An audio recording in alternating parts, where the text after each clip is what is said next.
Hello, Culture Matters podcast. I am so excited to introduce you to our guest. Before I do that, here's a quote just for this episode. Why we are here is to execute the strategy to deliver great value to our clients. The result is we generate profits for our partners, our owners, our stakeholders.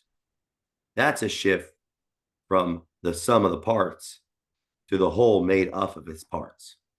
Alan Whitman, our guest today, the one and only great friend of the Culture Matters podcast. If you haven't heard season 36, episode 424, they are an advisor to the founders and CEOs, an expert as it relates to the numbers and what, the language of business and the accounting world. And also a culture example as they brought in their one of their organizations, International Landscape, which was a very successful company, Baker Tilly. Alan Whitman is here to join us today on the Culture Matters podcast. And yes, of course, I used a quote from our last episode because that was a really amazing one. Thanks for coming back to the Culture Matters podcast. You bet, Jay. It's great to be here. I enjoyed last time, and I'm sure I'll enjoy today as well. So thanks for having me. It's great to talk with you. I was listening to the last episode, and I actually posted this on Threads and tagged it. You said the numbers are a single source of truth. I thought that hit me again like a hammer. And we have a lot of listeners that are private founder, that startup go-go phase may not have any concept of what that means. Can we unpack that at a bit? I was with a group today. I was with a private equity firm looking at buying a company, and somebody said something that hits this quote or that comment right between the eyes, and it has to do with data. The numbers, data doesn't lie. Data is the single source of truth. And the saying, I don't know what the story was, but the saying was, in God we trust, everybody else bring data. Meaning data is the thing, right? In God we trust. We don't trust anything but data, and data is the single source of truth. So numbers don't lie. Look, you're either growing at this rate or that rate. You have this turnover or that turnover. You have this profitability or that profitability. The numbers are the numbers. You can explain them away, and they're still the numbers. So look, data, and in today's day with massive technology advancements and massive change in how we do business, it's interesting. I was on a phone call yesterday with an investor in something a partner and I are building, and he was talking about data is the start of everything. I say all roads lead to and from strategy. And you can also say that data is the most important or most valuable currency these days. And so again, the numbers are data. Numbers don't lie. Data is what we're building our strategies on and using to analyze how we're performing, et cetera. So again, lots of change going on these days with regards to the data being the currency that we're looking to leverage. In your tenure, what would be some advice you can give to let's say a team huddle around, it's going to be whether that's a quarterly ritual around the numbers portion of the business? What are they looking at? Let's say it's a company, first 5 years of business, less than 50 employees. They're just starting to really meet and they want to go over the financials without being too heady. Like, Sure. where does that conversation start? Is it the profit and loss, the balance sheet? Is it not any of that? And somebody else is like, or is it, like what, just the basics. Let's start there. Look, no company survives without revenue, without customers, without revenue, without a positive trend in revenue. And so if it's a smaller company that's just starting out, I would start with what's the trend in revenue? What's the trend in new client acquisitions and follow on projects, et cetera? That's where I'd start. Profitability, sure. Profitability only comes from the fact that you've got revenue. So you may not be earning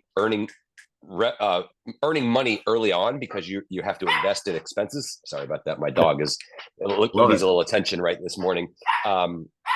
And So I would be focusing on revenue. I'd be focusing on the trend. I'm working with a lot of startups and technology and other consulting startups, and we're all talking about revenue and acquiring customers, acquiring projects, etc. That's where I'd Mm. start.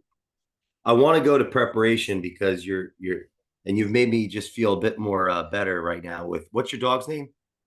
My dog's name is Harson, and his mother, my wife, is in Nashville this weekend with our daughter for her 21st birthday celebration.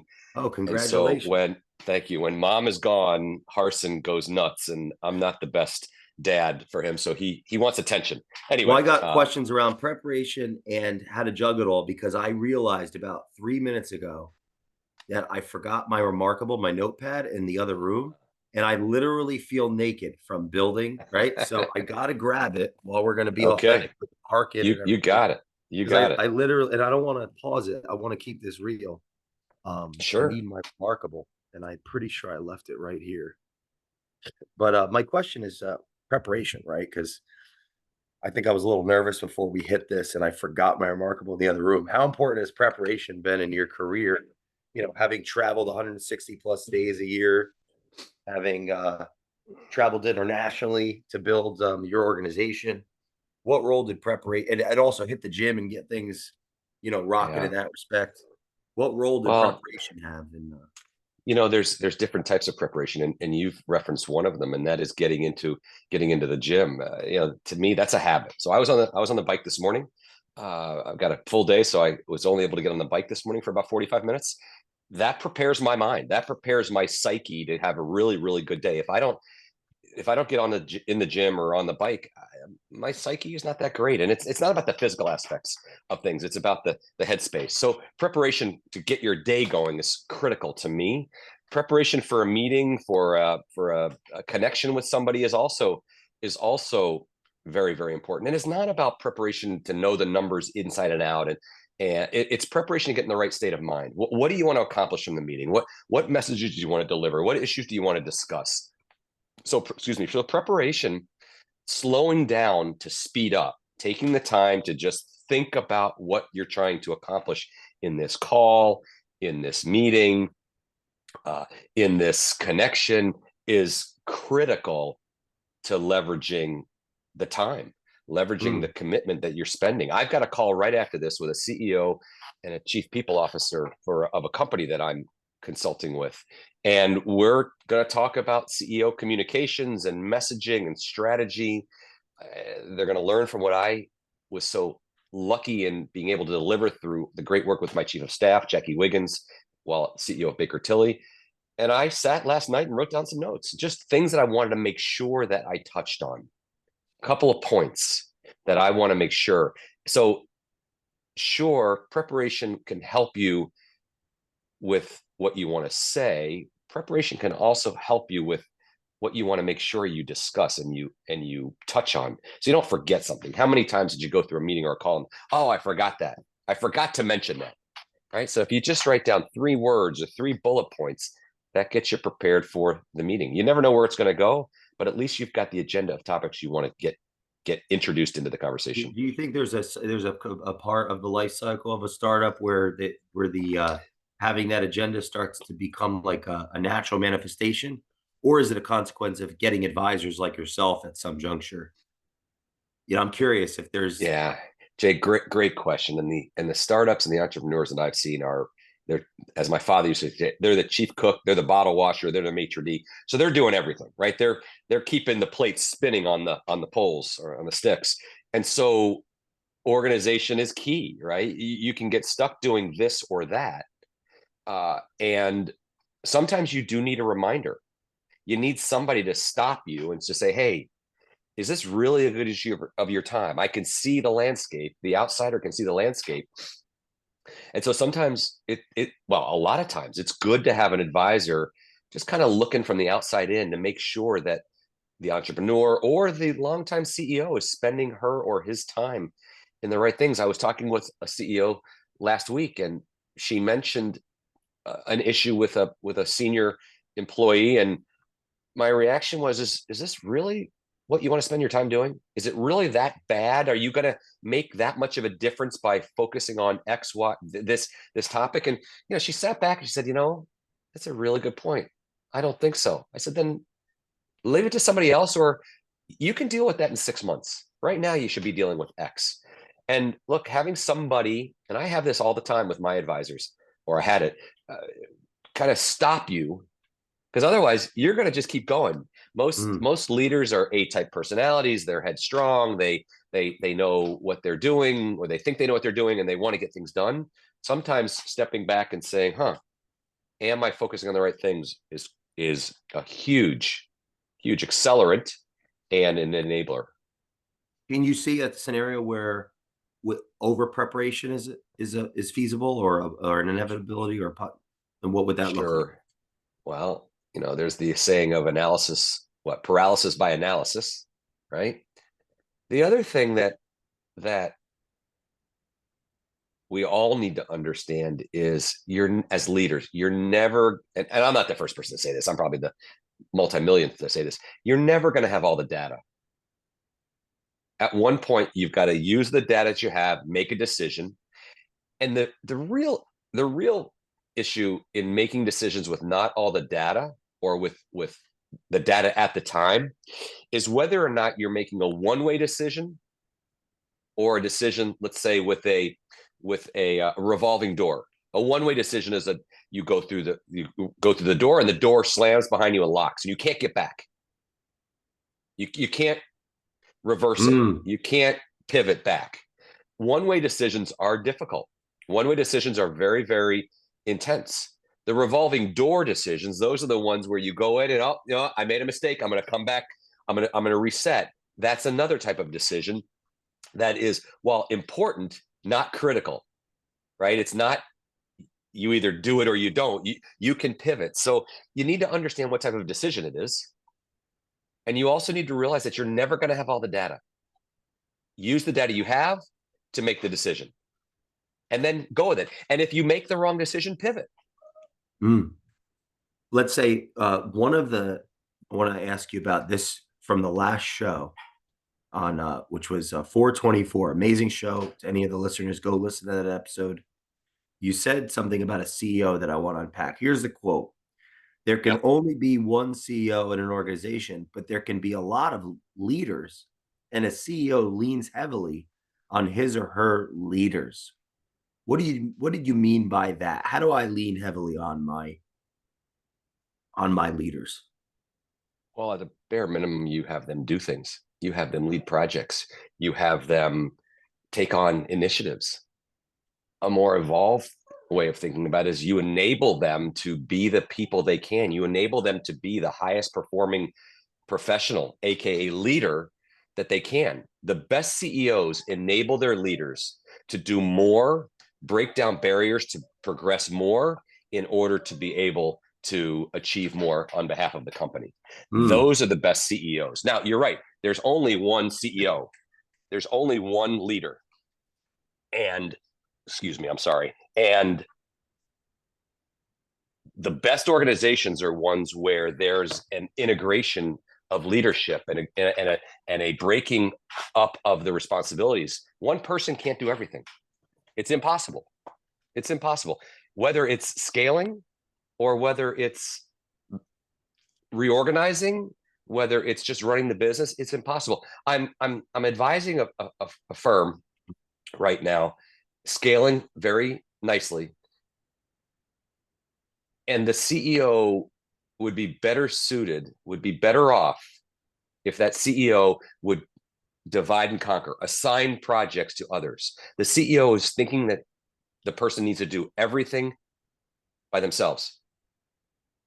And the challenge with that is they're so inundated with projects. They're so inundated with tasks.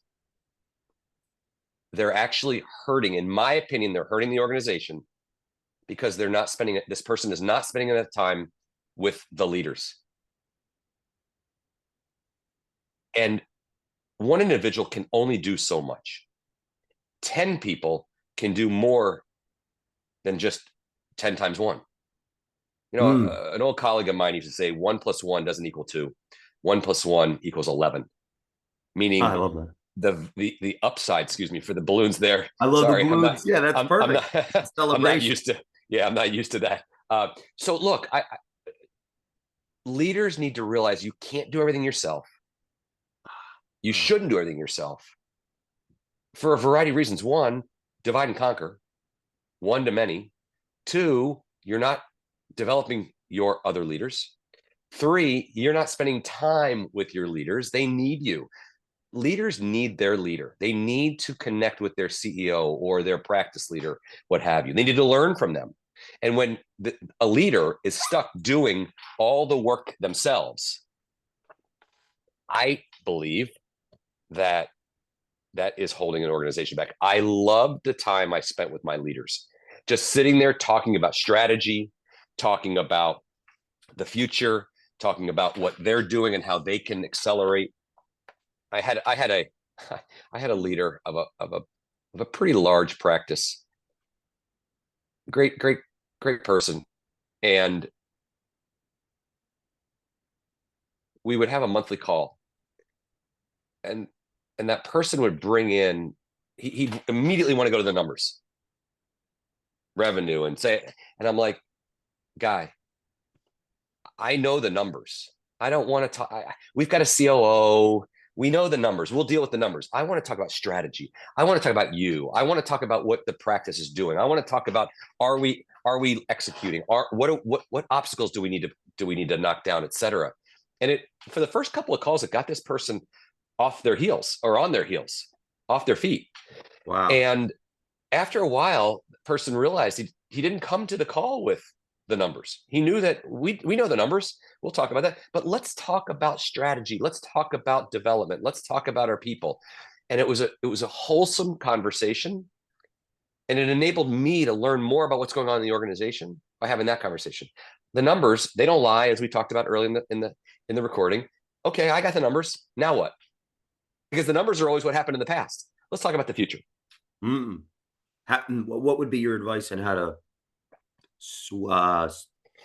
what would be the word? Sway back and forth, or the pendulum.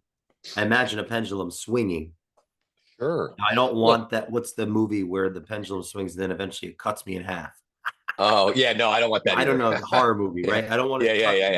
yeah, I want to. yeah. How Well, do I balance that? It's a balance. look, there are times, Jay, to work in the business, numbers, and work on the business, strategy. Love that. Look, of course we were looking at the numbers of that practice. Of course we were. I knew what was, going well and not so well, et cetera. If you always work in the business and never work on the business, your business is going to flutter, in my opinion. You're gonna wake up one day. There's this saying, gradually then suddenly. Over time, gradually things erode, So and then suddenly, well, what happened? Right? What do you mean we've lost our way? And so, yeah, there's a pendulum, and there's time, and you've got to divide and conquer. I realize, as a small organization, the entrepreneur, the CEO is everything, of course, but you got to compartmentalize everything. There's time to talk about the numbers. There's time to talk about strategy. There's time to talk about development. You've got to make sure you compartmentalize everything, and have those disparate conversations. Otherwise, everything is kind of soup. It's just everything's mished together. we're covering the um, necessity of founder CEO or CEO engaging with their leaders. What about the inverse of that? I want to share with you. I've been working on this series on a book called Beyond Order.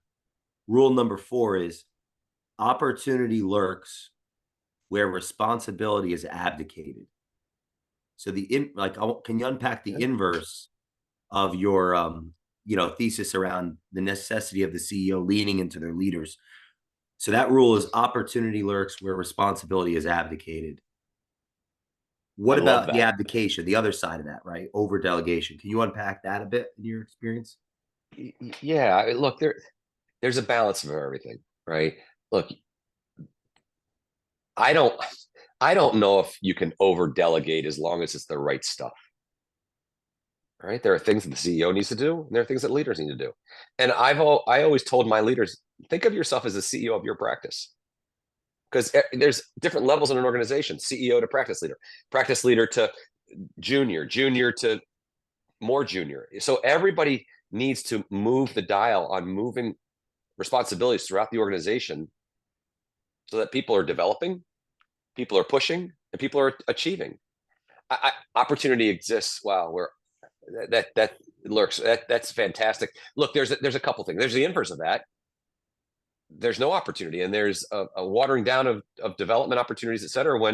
When you don't talk to your leaders, when you don't engage with them, when you don't advise them, et cetera. I had a leader who has been asking me to help them, and they were talking to me about the CEO not giving that person enough time.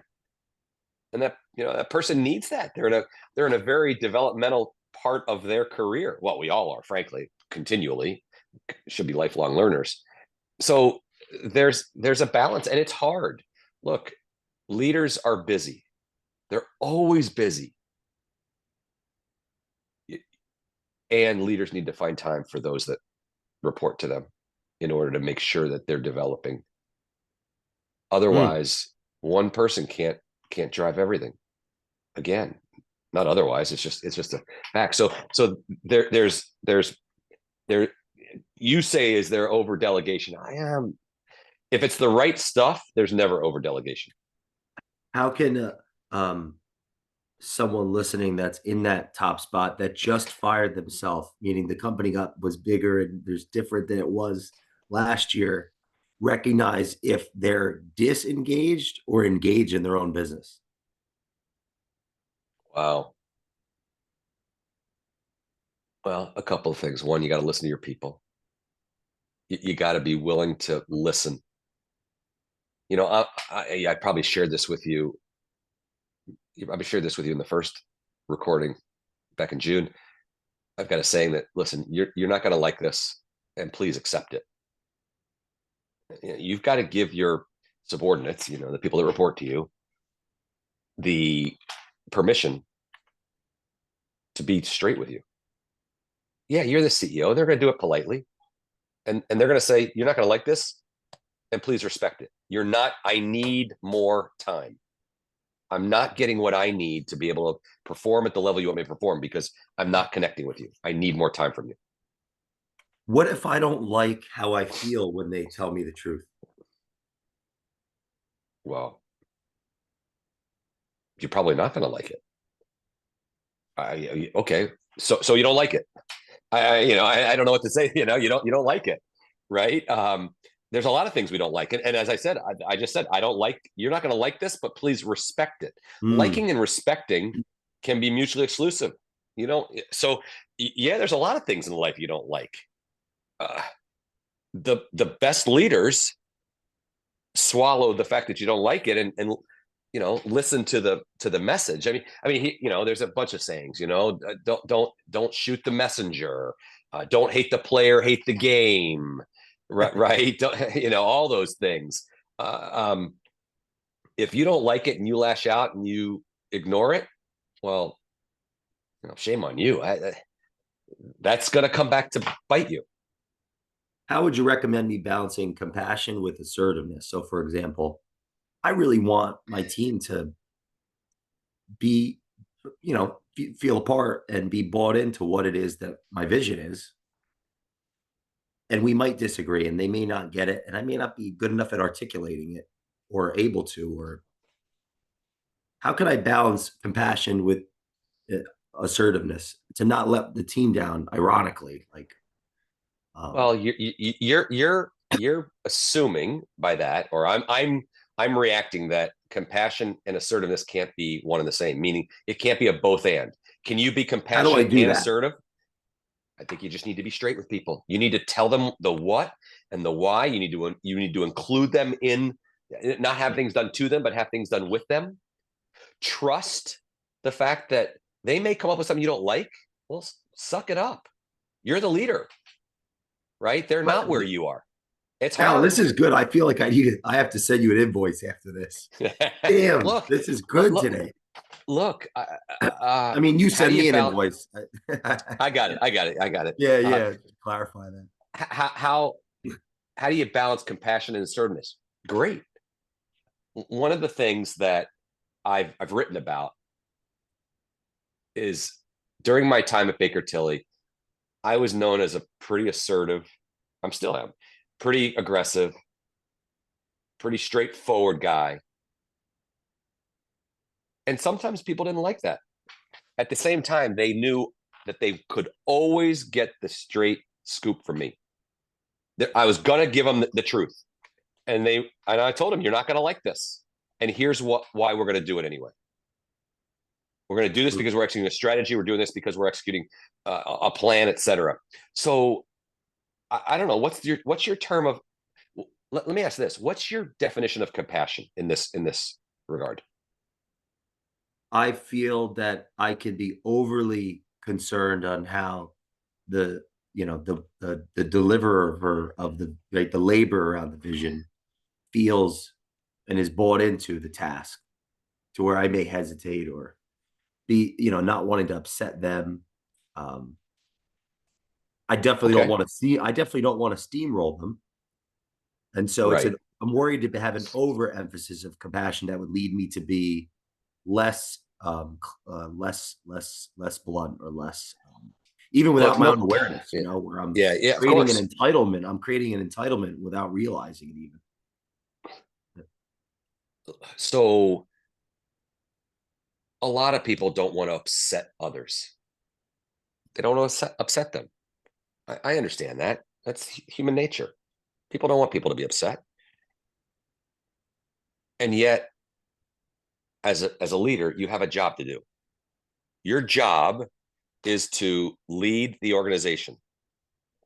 And your job is to work through mindset shifts and buying in, etc. I believe that data, as we said earlier, is the one source of truth. The strategy is the strategy. And I'm a big believer that if you're straight with people and you treat them as how they want to be treated, meaning that they're hearing the straight scoop, you're you're going to achieve more. Are you going to disappoint them? I don't know if you're going to disappoint them. Disappointing them and them not liking the decision, as I think about it now, are two different things. I think I might actually, I just wrote this down as a note. I could be confusing overemphasis of compassion with an unconscious need to be liked. Uh, Personally, I'm no, no, trying to no, be no. honest here. I'm pausing because you just hit the money shot. There are a lot of leaders that desperately want to be liked, and that's why they don't want to disappoint people. And so I know a few leaders that I'm advising that want to be liked. It's interesting though, they want to be liked, so they don't give the straight scoop to the individual, but they give the message to the group. So it's not to the individual, hoping the individual takes on the message. They're still liked because nobody thinks the leader's talking to them. Well, the leader's probably talking to that person. So I still I still like him or her. So I think you well done, Jay. Many leaders have an incentive have a desire, an unconditional desire and need to be liked. And it's interesting. I'm a pretty tough guy. Everybody knows that. I'm a pretty yes no guy. I'm also a lot of both and I get criticized for that a lot. And at the end of the day, I look back and say, yeah, could I have done it a little differently? Of course.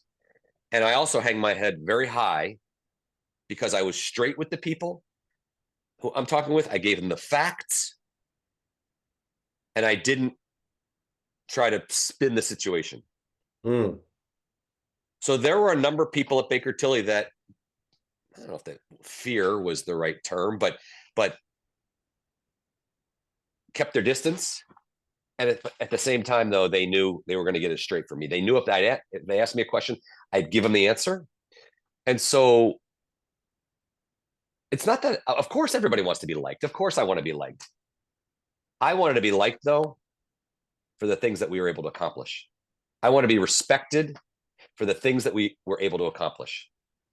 Not because I was the softest guy in the world. Because look, Mm. running a small company and building a small company is ridiculously hard. Yeah. Building a large company is ridiculously hard. It just depends upon your circumstances. And so I want to be liked and admired for what we accomplished together and how I treated people to develop them, not because I was unwilling to make the hard decisions. You said, I want to be liked for what we accomplished together. Right. I want people to look at me and say, you know what? I love what he did for us. I love the way he led us. And look what we did versus I love him because he never pushed me so hard. I love him because he never called me on the carpet because I didn't perform. How do we celebrate our wins? I'm going to go into that. Let's say we've accomplished things together. How do we celebrate our wins? Because one of the things that Communication. you did, if I've learned, Yeah. is when there were silos or like right people building their own Mm-hmm. businesses within the business, you wanted to unify to one Yep. mission and one strategy. So, how do we celebrate our wins? What would be some advice? Well, we communicate them. We do actually celebrate them. We acknowledge when somebody did something either different or to execute strategy. People love admiration and acknowledgement by their peers. It's less that I, as the CEO, or if you work for me, that I tell you you're gonna. That's great, but that's one to one. I think that people are more moved when their colleagues, their peers, acknowledge their accomplishments, and so make it public. Share it. Look, I tell all the CEOs I coach, look, you get credit for everything the company does. Now you get blamed for everything the company doesn't do, but you get credit for everything the company does, the people do. So share it. You don't need to be the guy or gal who gets the credit for it. Push the credit to the other people that did it, that enabled it, even if it was an ounce. And get it out there. Get it out there in the ethos. Share it amongst the population. That's what's so valuable. And so celebrating, there's plenty of times when people are like, oh, we didn't accomplish this or that. I'm So curious. Sorry, go mhm. ahead. Go ahead. There's plenty of times when things don't go the way you want. So when they do, you got to remind people of that. I was just on the board of a boat club here in Michigan, and membership is a challenge right now. And so everybody's complaining about the membership. Everybody's complaining, well, our costs are too high. That's why people aren't joining. And I reminded the board last night. I said, we've got more members here than there. And we just had another member that did this, this, and this. We need to celebrate that to demonstrate to the members that are complaining that no, everything's going great. We always have challenges, but you've got to share the little wins and the big wins, of course, but share the little wins because that gives people hope for the future. I thought about it like if we have a separation, a line of demarcation of like things that we do to build people up versus tear people down. And I'm thinking like you're talking about recognition, acknowledgement that could build somebody up. If we have like shame on one side of the line in the sand, what do you think, or what's the I don't know like the antonym, not yeah, the opposite of shame? Is that Yeah. respect? Is that dignity? I don't know off the top of my head like what words kind of the Well, opposite of shame because yeah, I'm not a thesaurus and my last name's not Webster, I was so hoping I don't you would know. be better Yeah, than me. That's the yeah. I'm a simple accountant. But look, shame. Why do you need to shame somebody, right? I mean, you have the hard conversation one on one in a very positive way.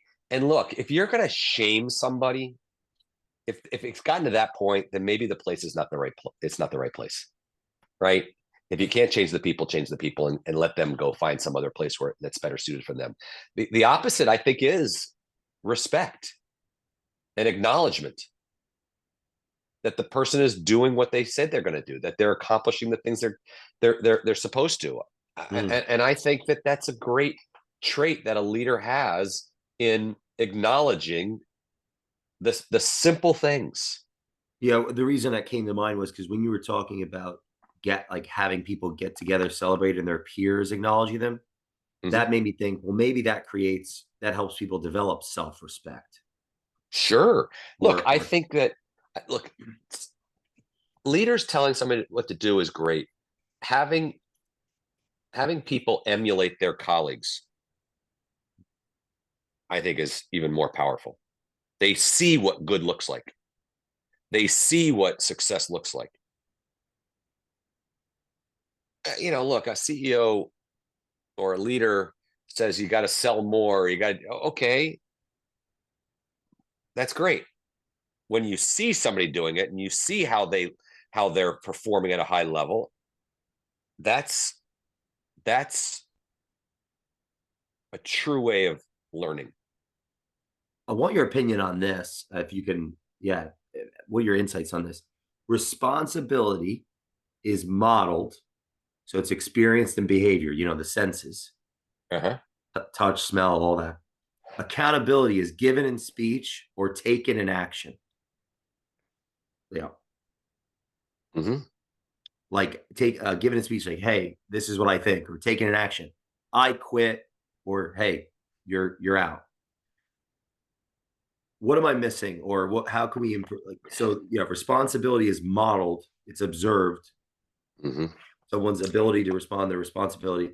Accountability is given in speech. It's like the other towards the individual. Yeah. It's an Look, individual versus group. What do you I've think? written about this. I've written about this too, and I remember that the first time I said it in front of the partners at Baker Tilly, we had always been an organization that used the word accountability. I'm going to hold you accountable. You're accountable. I'm going to hold you accountable.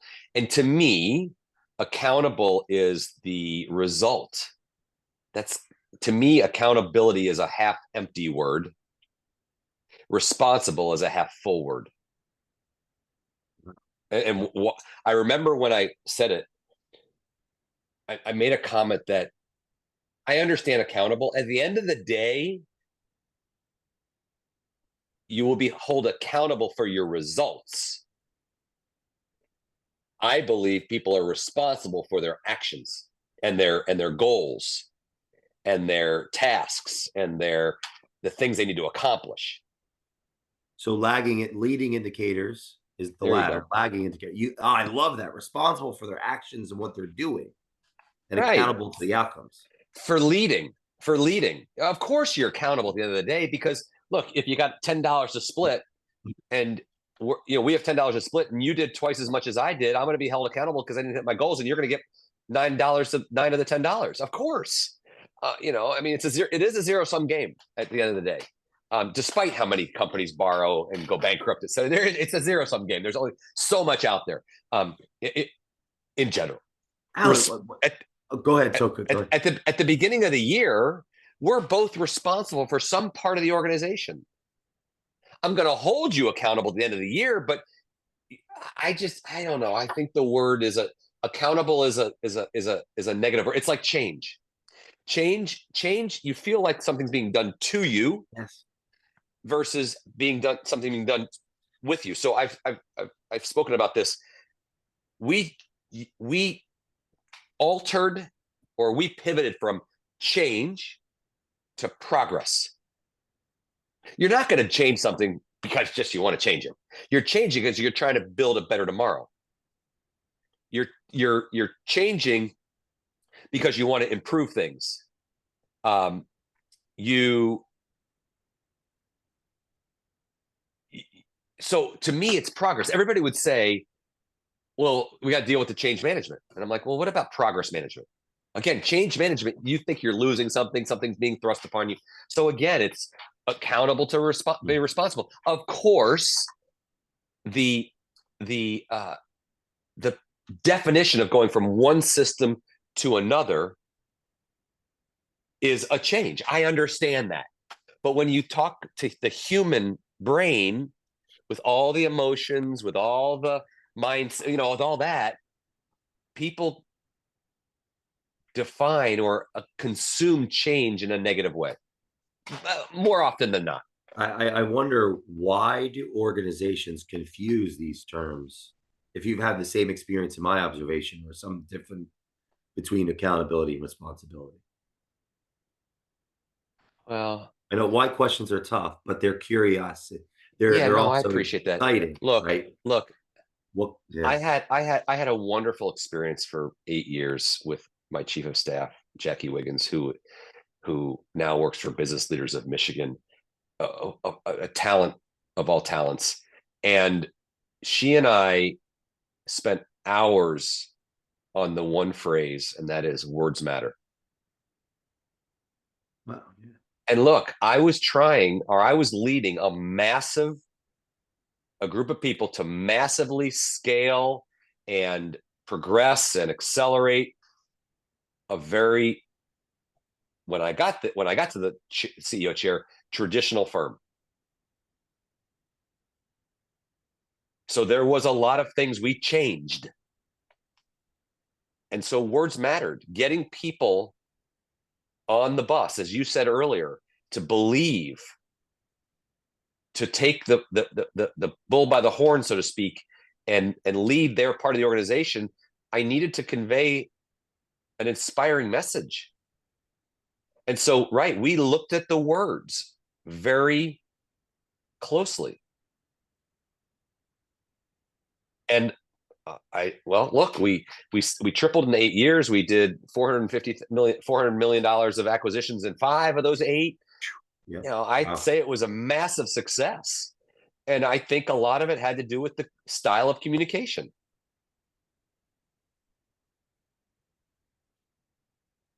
Um, I'm curious what your thoughts on this as we close. This has been a master class on business growth.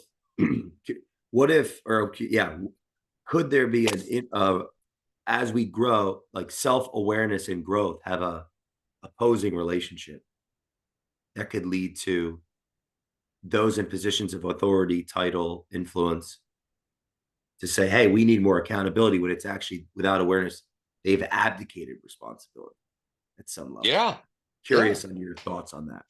Oh, I look, there's buzzwords all over the place, right? We need more accountability. Well, what that means, frankly, in my mind, is that people aren't aligned to the strategy, or you may not have a strategy. If you have one, Yeah, they're whose not aligned. responsibility is that? Well, it's the CEOs and the boards. Exactly. Exactly. So you need to do more.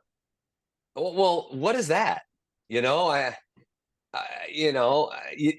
Well, that so sounds like something from a Dostoevsky novel. I'm just yeah.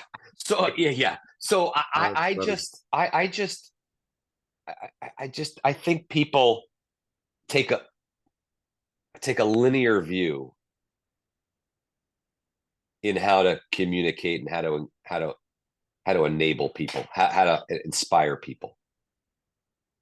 Well, in that, I would add this. I think for our listeners that are paying attention, if this conversation interests them, engage with Alan, because I would say that's where they need you.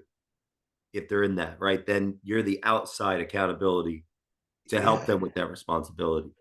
Um, without question. Listen, Jay, somebody said something to me the other day, a couple weeks ago, and I think it's masterful. It's genius. And they said